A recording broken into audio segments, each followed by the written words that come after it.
स्वागत है आपका हमारे YouTube चैनल एडवोकेट दीप लीगल हब में। आज के इस वीडियो में हम बात करेंगे एनडीपीएस एक्ट के बारे में। एनडीपीएस एक्ट कब बनाया गया, क्यों बनाया गया, इसमें क्या सज़ा का प्रावधान है, इन सब के बारे में आज के इस वीडियो में आपको बताया जाएगा। एनसीबी अपना जो भी काम करती है वो एनडीपीएस एक्ट के माध्यम से ही करती है।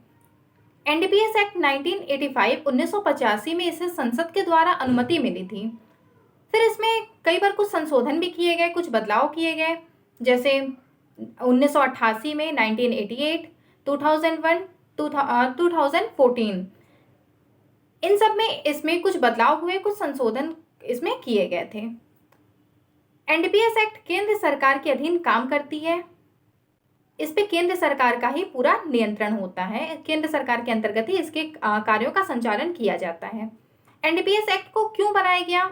तो कुछ मादक पदार्थ ऐसे हैं जिन मादक पदार्थों के निर्माण, परिवहन, खेती, उत्पादन, उपभोग या भंडारण, इन सब पर प्रतिबंध लगाने के लिए एनडीपीएस एक्ट को बनाया गया था या बनाया गया। इसमें कुछ ऐसे मादक पदार्थ हैं जो कि जिनका प्रयोग दवाइयों के रूप में होता है, तो दवाइयों के रूप में उनका प्रयोग होने के लिए उनका उत्पादन भी जरूरी होता है, पर इसका अत्यधिक मात्रा में उत्पादन किया जाने लगा, तब सरकार को इस एक्ट को बनाने की जरूरत पड़ गई, जिससे उनका अत्यधिक मात्रा में उत्पादन करने से, उपभोग करने से रोका जा सके। ये मादक पदार्थ ऐसे मादक पदार्थ होते हैं जो किसी के भी स्वास्थ्य के लिए बहुत ज़्यादा हानिकारक होते हैं।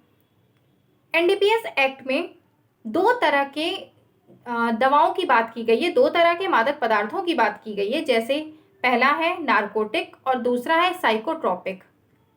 नारकोटिक में उन मादक पदार्थों को रखा गया है जो प्राकृतिक रूप से बनाए जाते हैं, और ऐसे मादक पदार्थ जो होते हैं उनका जो प्रयोग किया जाता है वो नींद के लिए किया जाता है।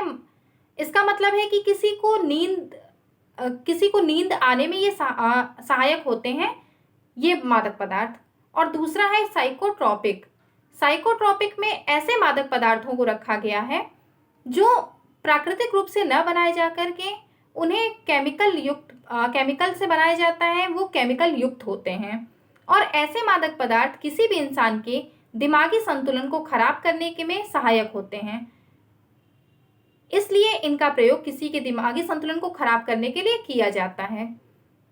एनडीपीएस एक्ट में कुछ मादक पदार्थों की लिस्ट जारी की गई है, उन्हीं को इसके अंतर्गत रखा गया है। अब हम बात करते हैं कि एनडीपीएस एक्ट में सजा का जो प्रावधान किया गया है वो किस तरह से किया गया है।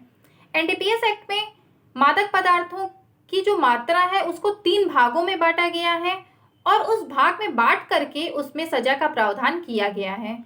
जैसे अल्प मात्रा, वाणिज्यिक मात्रा, और तीसरा अल्प मात्रा से वाणिज्यिक मात्रा के बीच की मात्रा। सबसे पहले हम बात करेंगे अल्प मात्रा की। अल्प मात्रा में अगर कोई भी इंसान जो एनडीपीएस एक्ट में जितने मादक पदार्थ बताए गए हैं उनमें से किसी का यूज अल्प मात्रा में करता है, तो उसके लिए जो सजा का प्रावधान है वो 1 साल तक की सजा या 10,000 रुपये तक का जुर्माना, या 1 साल तक की सजा और 10,000 रुपये तक का जुर्माना, दोनों। ये ऑफेंस बेलेबल ऑफेंस होता है, मतलब इसमें जमानत का अधिकार होता है। अगर किसी व्यक्ति को इसके अंतर्गत दोषी पाया जाता है, उसकी गिरफ्तारी की जाती है, तो उसे जमानत मांगने का अधिकार दिया गया है। दूसरा है वाणिज्यिक मात्रा। वाणिज्यिक मात्रा में जो सजा का प्रावधान किया गया है वो 10 साल से 20 साल तक की सजा, या 1 लाख से 2 लाख रुपए तक का जुर्माना, या 10 से 20 साल तक की सजा और 1 लाख रुपए से 2 लाख रुपए तक का जुर्माना, दोनों। और ये नॉन बेलेबल ऑफेंस होता है, गैर जमानती इसे माना गया है। इसमें अगर किसी व्यक्ति को दोषी पाया जाता है, उसकी गिरफ्तारी की जाती है, तो उसे जमानत मांगने का अधिकार नहीं दिया गया है। तीसरा है अल्प मात्रा से वाणिज्यिक मात्रा के बीच की मात्रा। तो अगर इस मात्रा के अंतर्गत कोई व्यक्ति दोषी पाया जाता है तो उसके लिए जो सजा का प्रावधान किया गया है वो 10 साल तक की सजा या 1 लाख रुपए तक का जुर्माना, या 10 साल तक की सजा और 1 लाख रुपए तक का जुर्माना, दोनों का प्रावधान इसमें बताया गया है। जो मात्रा में जो इसको विभक्त किया गया है, तो उस मात्रा के लिए भी एनडीपीएस एक्ट में एक लिस्ट बनाई गई है। उस लिस्ट में बताया गया है कि कौन से मादक पदार्थ की कितनी मात्रा को अल्प मात्रा माना जाएगा और कितनी मात्रा को वाणिज्यिक मात्रा माना जाएगा। जैसे अगर आप कोकेन को देख लीजिए, तो कोकेन के लिए जो कोकेन की 2 ग्राम की मात्रा अगर कोई यूज करता है, उपभोग करता है, उत्पादन करता है, परिवहन करता है, निर्माण या ऐसा जो भी काम करता है, तो 2 ग्राम तक की मात्रा को अल्प मात्रा में माना जाएगा और 100 ग्राम तक की मात्रा को वाणिज्यिक मात्रा में माना जाएगा। फिर एक दूसरा और आप एग्जाम्पल ले लीजिए एमडीएमए का, या इसे म्याऊ म्याऊ भी कहते हैं इस मादक पदार्थ को। तो अगर आप इसकी मात्रा देखिए, तो इसकी 0.5 ग्राम की जो मात्रा है उसे अल्प मात्रा बताया गया है और 10 ग्राम तक की मात्रा को वाणिज्यिक मात्रा बताया गया है। तो जितने भी मादक पदार्थ हैं उनको उनकी प्रकृति के हिसाब से उनकी मात्राओं में बांटा गया है। मतलब कौन से मादक पदार्थ की कितनी मात्रा हानिकारक हो सकती है, उसके हिसाब से इसमें मात्रा का वर्णन किया गया और उस मात्रा के हिसाब से उसमें सजा बताई गई है। बस ये डिफाइन कर दिया गया है कि हाँ, अगर कोई अल्प मात्रा लेता है तो उसके लिए इतनी सजा का प्रावधान है, कोई वाणिज्यिक मात्रा का यूज करता है तो उसके लिए इतनी सजा का प्रावधान है, और अगर अल्प मात्रा से वाणिज्यिक मात्रा के बीच की मात्रा में अगर कोई पाया जाता है तो उसके लिए इतने तक की सजा का प्रावधान है। अब मात्रा क्या है वो इसमें जो लिस्ट दी गई है उसके हिसाब से, मादक पदार्थों के हिसाब से वो देखा जाता है।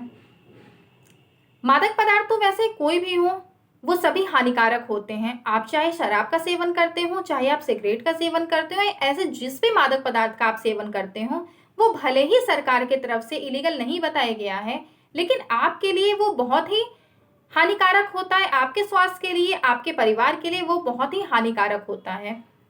कुछ समय के लिए तो आपको ऐसे मादक पदार्थों के सेवन से, उनके उपयोग से कुछ सेटिस्फेक्शन मिल सकता है। आपको ये लग सकता है कि हाँ, आपकी जो प्रॉब्लम्स थी वो कुछ समय के लिए खत्म हो जाती हैं, पर ऐसा न हो करके आपके जो आने वाले जीवन के पल हैं वो पल कम होते हैं ऐसे मादक पदार्थों के सेवन से।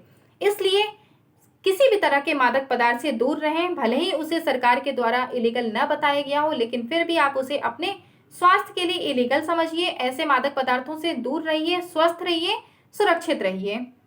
अब जाते जाते आपके लिए आज के एक क्वेश्चन है कि 1000 को टी से डिनोट ना करके उसे के से क्यों डिनोट किया जाता है।